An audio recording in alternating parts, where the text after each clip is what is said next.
नमस्कार, आप देख रहे हैं वॉइस ऑफ डेमोक्रेसी 24 और मैं हूं भारती। इस वक्त मैं मौजूद हूं बेरी कॉन्स्टिट्यूएंसी का गांव है दुजाना और अपने जाता और आज दुष्यंत सिंह चौटाला यहां पर डिप्टी सीएम हरियाणा पहुंचे थे और तमाम समस्याएं लेकर स्टूडेंट हैं वो भी पहुंचे हैं और तमाम कर्मचारी वर्ग भी यहां मौजूद था।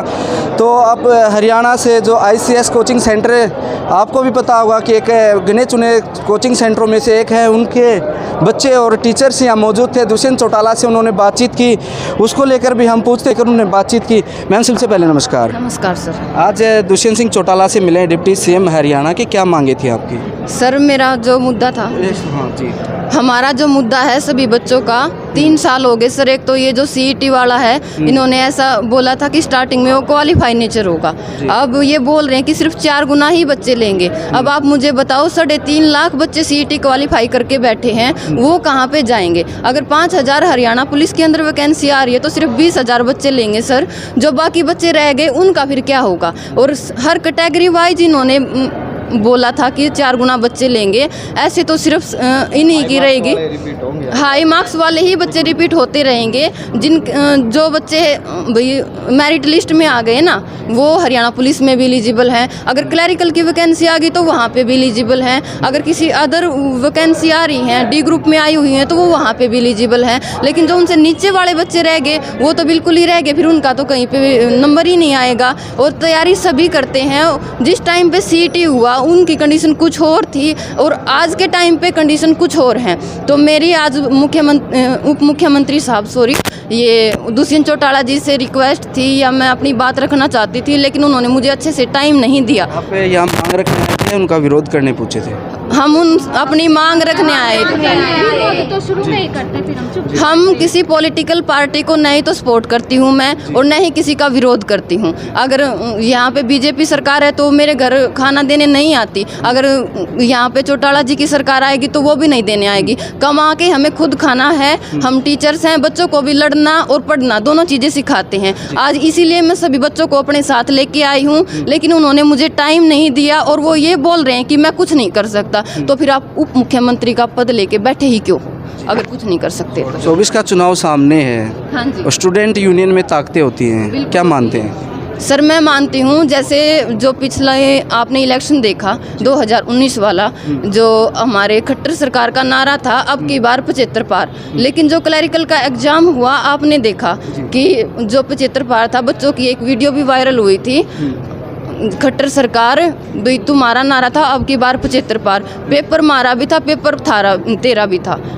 अगर हम 75 पार नहीं कर सके तो तुझे भी नहीं करने देंगे, जमुना पार जाएगी। पिछली बार मिली जुली गठबंधन की सरकार बन गई थी, लेकिन अब अगर बच्चों की आवाज़ नहीं सुनी तो आने वाला जो टाइम होगा सरकार का। किस ब्रांच से आए हैं? सर मैं बेरी ब्रांच से हूँ, ICS कोचिंग सेंटर बेरी से। तो जो सरकार का वो टाइम है वो बहुत ही नीचे जाने वाला है। तो मेरी सरकार से रिक्वेस्ट है कि जो ये बच्चे मेरे साथ आए हैं इतनी धूप में अपनी क्लास छोड़ के, अपना काम छोड़ के, उनकी बात को सुने और आगे तक पहुँचे। आपके जो ओनर हैं परिमल सर, काफ़ी एक्टिव थे और काफ़ी प्रशंसाएं करते थे खट्टर सरकार की, काफ़ी बधाई देते थे, उनकी हर बात पर उनकी पब्लिसिटी लूटते थे, उनकी वाहवाही करते थे। वो नुकसान नहीं हुआ सेंटरों को, क्या मानते हैं आप? अगर वो वाहवाही के बजाय सवाल उठाते तो क्या मानते हैं? जवाब दूंगी उनका। 2014 में खट्टर सरकार आई, उससे पहले आपको भी पता है, मुझे भी पता है, जो सिलेक्शन है वो कैसे होते थे। वो होते थे बैठक में बैठ के, अगर मेरा कोई जानकार है, रिश्तेदार है, मेरी हुड्डा जी से बात हुई, मेरा सिलेक्शन हो गया। लेकिन बिना खर्ची के, बिना पर्ची के हमने 2000 परिमल सर पे आई है जो हुड्डा सरकार तो गई, लेकिन यहाँ पे खट्टर सरकार की वो काफ़ी बड़ाई करते हैं और की भी है।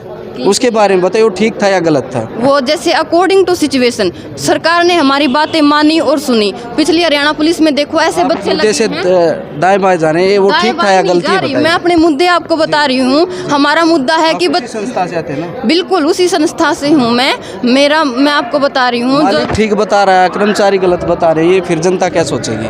अरे भाई आप पहले मेरी बात सुनो, बात मेरी कंप्लीट हो जाने दो। तो कंप्लीट करो, वहाँ से आगे चल सकते हो ना अभी? हाँ बिल्कुल चल सकती हूँ, पहले आप मेरी बात सुनो। अब जैसे 2014 में सरकार आई, ठीक है, उन्होंने वादा किया बिना खर्ची के, बिना पर्ची के सिलेक्शन होगी, निष्पक्ष प्रक्रिया होगी, और वो उन्होंने करके दिखाया। जो हरियाणा पुलिस में ज्वाइनिंग हुई, क्लैरिकल में हुई, बिल्कुल निष्पक्ष भर्ती हुई। हम उसकी सरकार की प्रशंसा क्यों नहीं करेंगे जब हमारे पढ़ने वाले, मेहनत करने वाले बच्चे नौकरी लगेंगे। और फिर अब अगर सरकार हमारी जो बच्चे हैं उनके ही खिलाफ जा रही है तो हम उसके खिलाफ बोलेंगे या नहीं बोलेंगे? आप मुझे इस बात का जवाब दो। बोलना चाहिए। तो फिर वही कर रहे हैं। सर ने भी वही किया, जब उन्होंने सही किया तो सही के साथ में खड़े हुए, और गलत कर रहे थे तो अब हम गलत के साथ। दुष्यंत चौटाला ने क्या कहा आपको लास्ट टाइम? मुझे बोला कि मेरे हाथ में कोई पावर नहीं है, ये एजुकेशन मिनिस्टर का मुद्दा है, वही इसको देखेंगे। तो वो फिर मैं कौन एक और क्या बोलना चाह रही थी, बोलिए। यही कि सर पिछले 5 साल से लगातार कोई भी कंटिन्यूस हरियाणा में कोई भर्ती नहीं हो रही है अभी तो। हाँ जी, मैम ने तो कहा कि निष्पक्ष भर्ती होगी। वो एक हरियाणा पुलिस की, लेकिन वो भी कैंसिल हो गई थी। अभी दोबारा उसमें जो लगाए ना बच्चे, वो भी टोटली जितने हैं ना वो नहीं लगाए गए हैं। आधे बच्चे लगाए गए, आधे नहीं लगा अभी तक। आप क्या चाहते हैं? अभी यही कि CET क्वालिफाई हो, आगे रेगुलर भर्ती हो और एजुकेशन के ऊपर टैक्स फ्री रहे एजुकेशन, यही चाहते हैं सर। तमाम युवा भी से भी एक मिनट, आप भी दुष्यंत चौटाला के काफ़ी नज़दीक थे, उनसे क्या बातचीत हुई? सर उन्होंने बोला कि भाई ये मुद्दा जो है CET के रिगार्डिंग ये मेरे हैंडओवर है ही नहीं। उन्होंने सीधा रूडली बिहेव करते हुए ये बोला है। और सर एप्लीकेशन लेते हुए अपने हाथ में ऐसे पटक के रखा है सर। और इसके अलावा सर फिर ये बोल के आगे निकल गए। जी सर। इस रवैये को किस प्रकार देख रहे हैं? आपके एक युवा भी हैं आप, और इसी क्षेत्र से आते हैं, कॉन्स्टिट्यूएंसी भी यही लगती है। जी सर। इस तरह से व्यवहार अगर डिप्टी CM करते हैं तो युवा क्या सोचते हैं? सर देखो, अगर जो एजुकेशन पे बात होगी, युवा है सर, ये जितने भी आए हुए हैं सेंटर से तमाम, सर अगर एजुकेशन पे बात होती है तो सर सभी जो पढ़ रहे हैं उनके घर पे जॉब जाएगी सर, कॉमन सी बात है सर। जिसके घर पे जॉब जाएगी सर वो सर जो लायक है वही लगना चाहिए सर, कॉमन सी बात है भी। और सर तब अब ये भर्ती ही पूरी नहीं हो रही सर। जो सेकंड टेन्योर है इसमें सर आप मुझे कोई एक भर्ती बता दो हरियाणा सरकार ने जो पूरी की हो। ये CET का टेस्ट होता है सर, और ये भी सर पहले बोलते हैं कि भाई 40% SC और BC। मुख्यमंत्री बोलते हैं कि तीसरी बार तैयारी में है सरकार बनाने के लिए। क्या मानते हैं कहाँ तक सफल होंगे वो? सर देखो, एजुकेशन पे तो कुछ काम कर नहीं रहे हैं सर। और जहाँ तक है ये बोल रहे हैं ना सर कि तीसरी बार सरकार बनाएंगे, सर पिछली बार भी बोला था कि अब की बार 75 पार। तो सर पिछली बार भी 47 पे रह चुके थे। अब की बार क्या पता कुछ और डाउन चला जाए, क्योंकि अब की बार तो कुछ किया ही नहीं सर। CET मेन मुद्दा है सर। ये बताओ, ये CET एग्जाम दिया था? हाँ मैंने एग्ज़ाम दिया, मेरा क्वालिफाई है। तो ये कह रहे हैं कि क्वालिफाई नहीं होगा CET। क्यों नहीं होगा? जैसे कि 80+ बच्चे हैं जो वो हरियाणा पुलिस में जो टॉप है CET का भी, तो ये बताओ जो क्वालिफाई नहीं करेंगे CET में जो टॉप बच्चे हैं, 5000 पोस्ट है, तो वे 5000 टॉप आ गए। अब उम्मीद है कि नौकरी मिलेगी या छूट गई, क्योंकि इलेक्शन ईयर आ गया है सर। ऐसा तो कुछ लगता नहीं कि नौकरी मिलेगी। पता है क्यों? क्वालिफाई हम बस।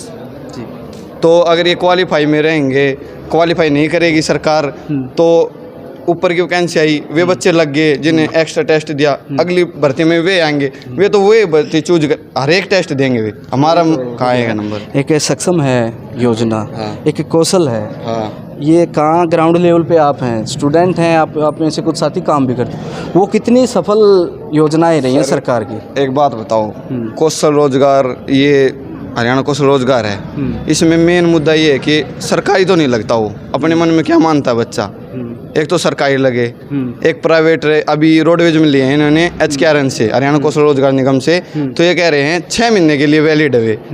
अगर बच्चा 6 महीने कुछ दिहाड़ी लगता है, कहीं लगता है, वो छोड़ के वहाँ जाएगा, उस 6 महीने के उसकी रूटीन होगी, उसके बाद वो क्या करेगा बताओ? लेकिन असफल मानते हैं कुल? असफल ही है सर, बिल्कुल ही। बताओ कैसे असफल है? जो तमाम जो स्टूडेंट हैं उनके टीचर्स हैं, ICS कोचिंग सेंटर है, आप देखते हैं कि लगातार फेसबुक हो या यूट्यूब हो, वो कहीं ना कहीं अपनी सुर्खियाँ बटोरने में कमी नहीं छोड़ता। और आज है वो ऐसी नौबत पे है कि वो डिप्टी CM तक मिले और मिलने का टाइम तक नहीं मिला, और कह के ठुकरा दिया गया कि मैं हम भी सुन रहे थे कि आपकी मांग है वो मैं मुख्यमंत्री तक बात करूंगा। ऐसी बातचीत हुई। और सक्षम के लिए भी मैंने बातचीत की कि एक बेरोज़गार बच्चों के लिए सरकार की योजना है, उसका कहाँ तक वो अप्लाई हुआ है, कहाँ तक वो पहुँची है, उसको लेकर भी बातचीत की, वो भी असफल बताएगी। और तमाम